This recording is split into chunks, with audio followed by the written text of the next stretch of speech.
Eh bien, comme nous l'avions supposé dans l'épisode précédent, l'Ukraine déclare un cessez-le-feu unilatéral de 30 jours et exige la même chose du dictateur Poutine.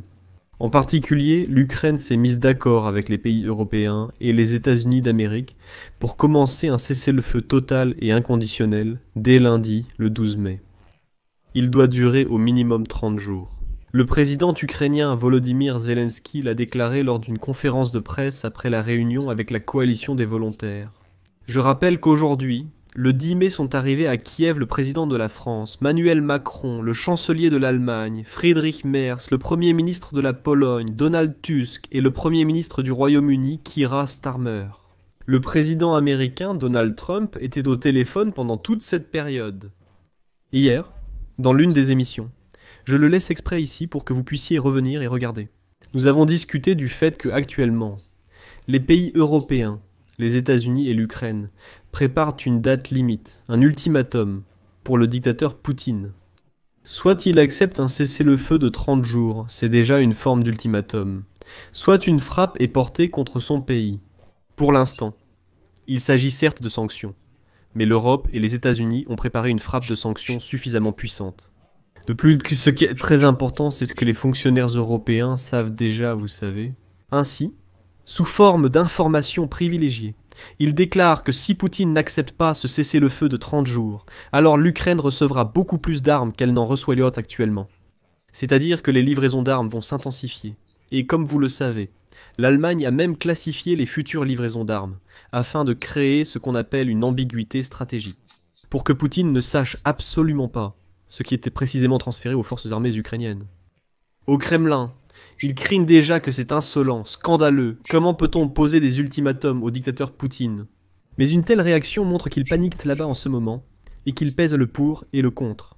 Concernant la question de savoir s'il faut accepter un cessez-le-feu de 30 jours à partir de lundi, l'Ukraine, les alliés européens et les États-Unis ont clairement indiqué qu'il doit commencer dès lundi, le 12 mai.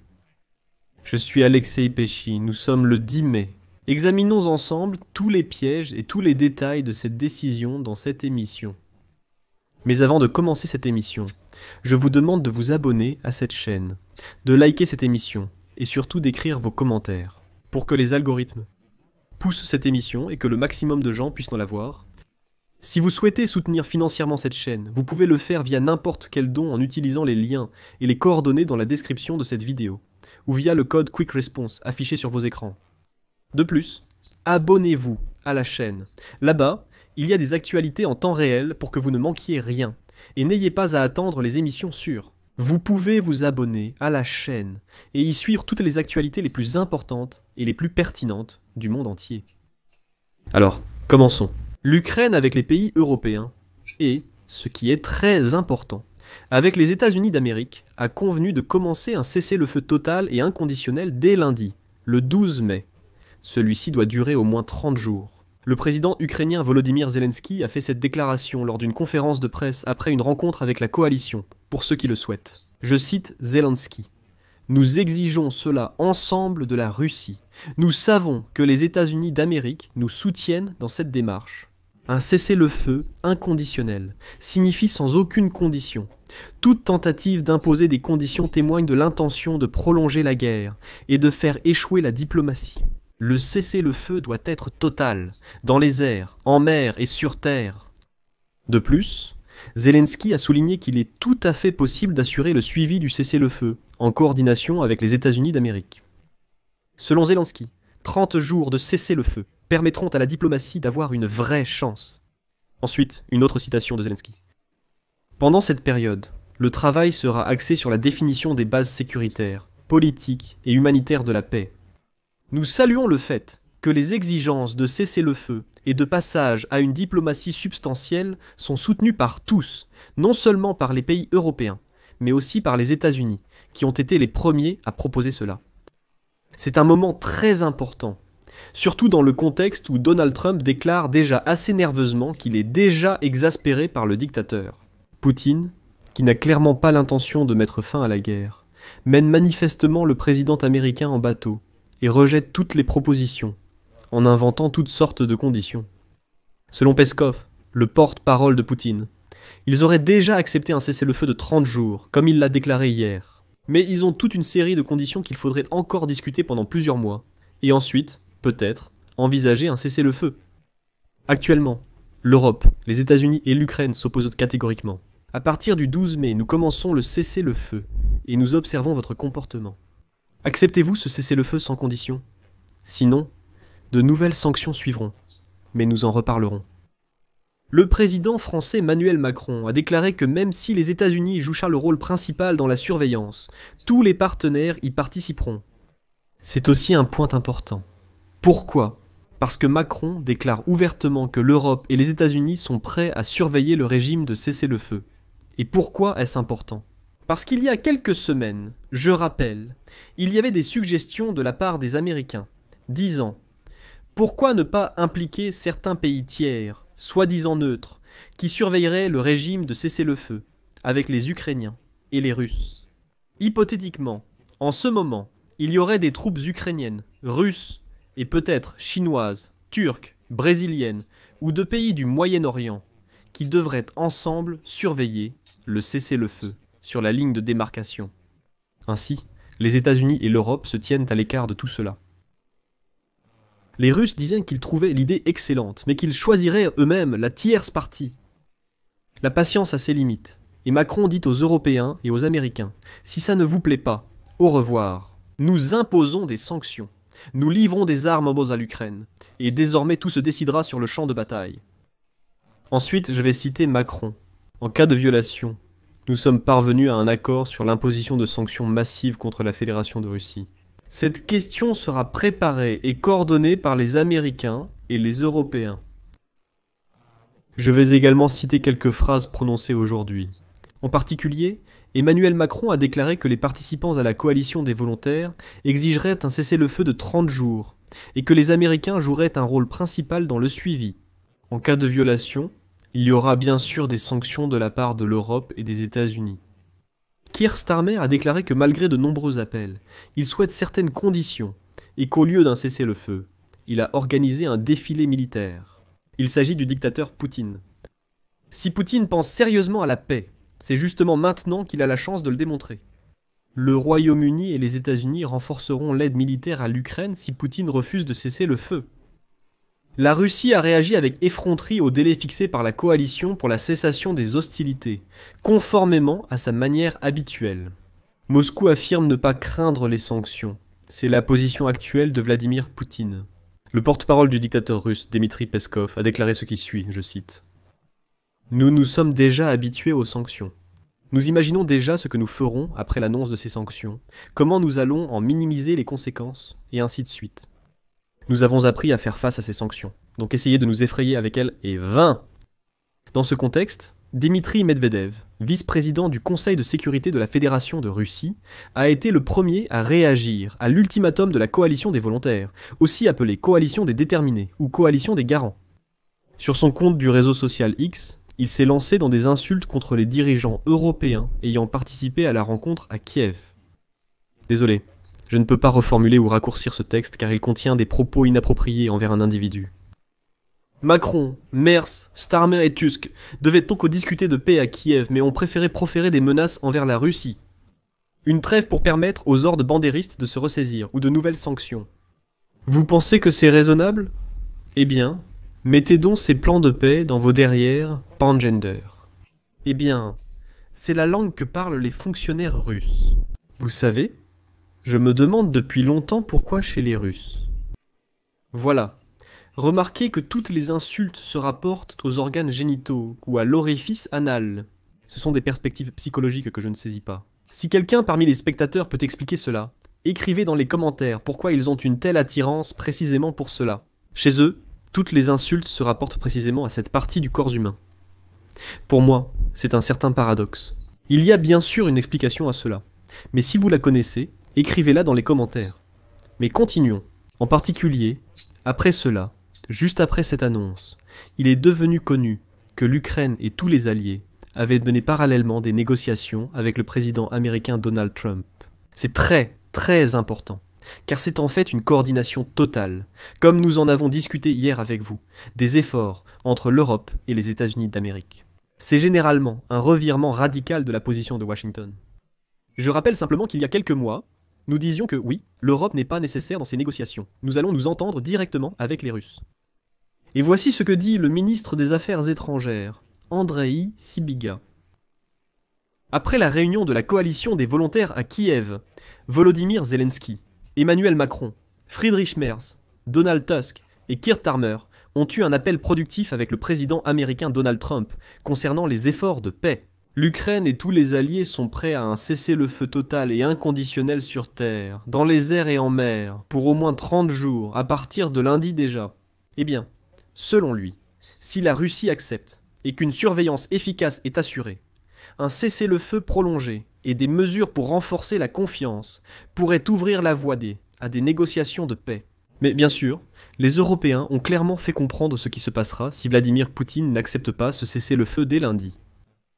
En particulier, Keir Starmer, le Premier ministre du Royaume-Uni, a déclaré ce qui suit. « Nous sommes ici pour défendre une paix juste et durable que l'Ukraine mérite. » Cela fait déjà presque 2 mois depuis que l'Ukraine a accepté l'idée d'un cessez-le-feu de 30 jours. Pendant ce temps, la Russie a lancé l'une des attaques les plus destructrices contre des civils, détruisant des vies, des maisons et des familles.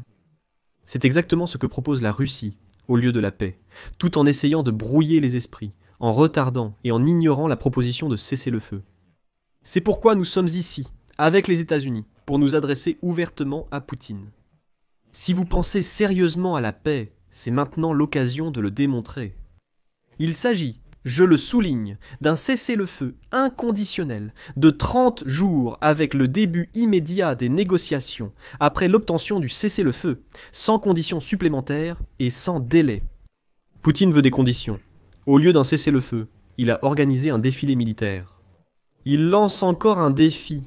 Il refuse, malgré nos nombreux appels et malgré les appels de l'Ukraine. Si Poutine refuse de cesser le feu, alors le Royaume-Uni et les États-Unis vont intensifier leur aide militaire à l'Ukraine. Je cite, « Si Poutine ne revient pas sur la voie de la paix, nous répondrons. Avec le président Trump, nous renforcerons notre aide à la puissance de défense de l'Ukraine afin de forcer la Russie à s'asseoir à la table des négociations. » Voilà déjà une position. Et ensuite, nous recevons des informations intéressantes de l'Allemagne. Il s'est passé ce qui suit. Après plus de 3 ans de guerre à grande échelle et une telle transparence, le nouveau gouvernement allemand a décidé de garder secrètes les livraisons d'armes à l'Ukraine. Le gouvernement fédéral va désormais considérablement réduire les informations sur les livraisons d'armes à l'Ukraine en les classifiant toutes. Selon les rapports, cette mesure vise principalement à ne pas donner un avantage militaire à l'agresseur dans la guerre contre l'Ukraine.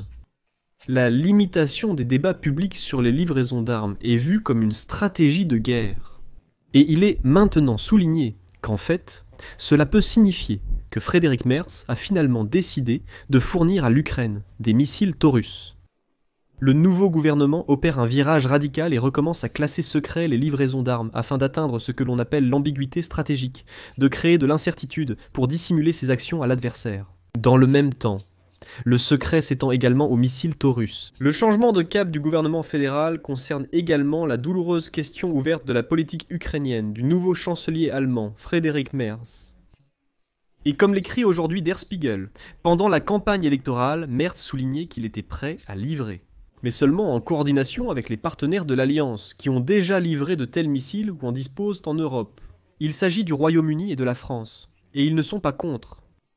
Le président français a répondu à un journaliste qu'il ne discuterait plus publiquement des livraisons d'armes comme les Taurus depuis l'Allemagne. Comme l'a déclaré Macron, nous serons transparents avec les Ukrainiens. Nous répondrons à leurs besoins, mais nous en parlerons le moins possible.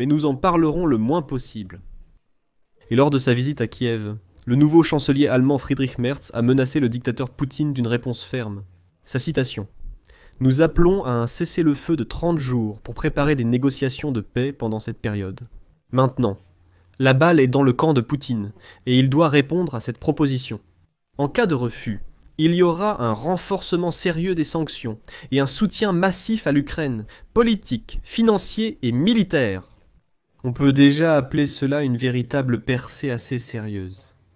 De plus, comme l'a déclaré Emmanuel Macron, La coalition des résolus collabore quotidiennement avec ses partenaires sur une proposition d'envoi de troupes en Ukraine. Selon le dirigeant français, le soutien à l'armée ukrainienne se poursuivra à l'avenir, car une armée puissante est la meilleure garantie de sécurité. Sans et pourquoi, comme l'a ajouté Emmanuel Macron, les Alliés devront assurer un financement adéquat de l'aide militaire à l'Ukraine. Citation. Une paix durable exige de véritables garanties internationales de sécurité. Sans et pourquoi nous renforçons notre coalition. Nous préparons des propositions pour la formation d'un contingent conformément aux propositions de mars. Le travail avec nos partenaires continue chaque jour. Eh bien, selon Macron, il faut utiliser un éventuel cessez-le-feu de 30 jours pour remplir tous les paramètres nécessaires au maintien d'une telle paix. Et je cite, « Nous y sommes absolument prêts. Nous avons pris cet engagement et nous le tiendrons », déclare Macron. De plus, aujourd'hui, Macron et Keir Starmer ont menacé la Russie de nouvelles sanctions. Et en fait, ils ont déclaré que nous rejetons totalement toutes les conditions imposées par le dictateur. Poutine dit, de son côté, qu'il faut soit accepter un cessez-le-feu et démontrer qu'on veut la paix, soit refuser. Et alors, des sanctions contre la Russie et un renforcement de l'aide militaire pour l'Ukraine. Eh bien, il y a déjà aussi une réaction à cette proposition de la part des États-Unis d'Amérique. Aujourd'hui, le représentant spécial de Donald Trump en Ukraine, Kit Kellogg, a déclaré qu'un cessez-le-feu complet de 30 jours serait le début de la fin de la guerre russo-ukrainienne. Citation. Un cessez-le-feu global, c'est-à-dire aérien, terrestre, maritime et sur les infrastructures, pendant 30 jours, marquera le début du processus de fin de la plus grande et la plus longue guerre en Europe depuis la Seconde Guerre mondiale. Il a souligné que le président américain Donald Trump a déclaré à plusieurs reprises « Arrêtez les meurtres, immédiatement !» Et maintenant, la position de Trump a changé, affirme Nat Kit Kellogg. Alors, les amis, attendons lundi, voyons comment la Russie va se comporter. Et, ce qui est très important, j'ai maintenant un grand espoir que les sanctions seront prises et qu'elles seront réellement renforcées. De plus, l'aide militaire à l'Ukraine sera intensifiée. Auparavant, les positions étaient dispersées entre le Royaume-Uni, la France et les États-Unis. Ensuite, l'Allemagne a rejoint le Royaume-Uni et la France. Et maintenant, la Pologne aussi. Nous avons donc une coalition des plus déterminées. Mais que faut-il retenir à présent ? Ce qui est important, c'est que maintenant cette coalition coordonne pleinement ses actions avec Washington. C'est-à-dire que Washington est désormais pleinement impliqué dans le jeu. Il n'y a plus de désaccord entre l'Europe et Washington sur le soutien à l'Ukraine. L'Europe ne plaide plus pour continuer à armer l'Ukraine, alors que Washington insiste pour négocier avec la Russie. Toute cette histoire n'existe plus. Aujourd'hui, il semblait que cette histoire était finie, et que les Américains et les Européens sont prêts à faire pression sur la Russie. C'est pourquoi je mets ici des points de suspension. Donnez votre avis, vos conclusions dans les commentaires sous cette émission. Abonnez-vous à la chaîne, cliquez sur la cloche, et n'oubliez pas de mettre un like.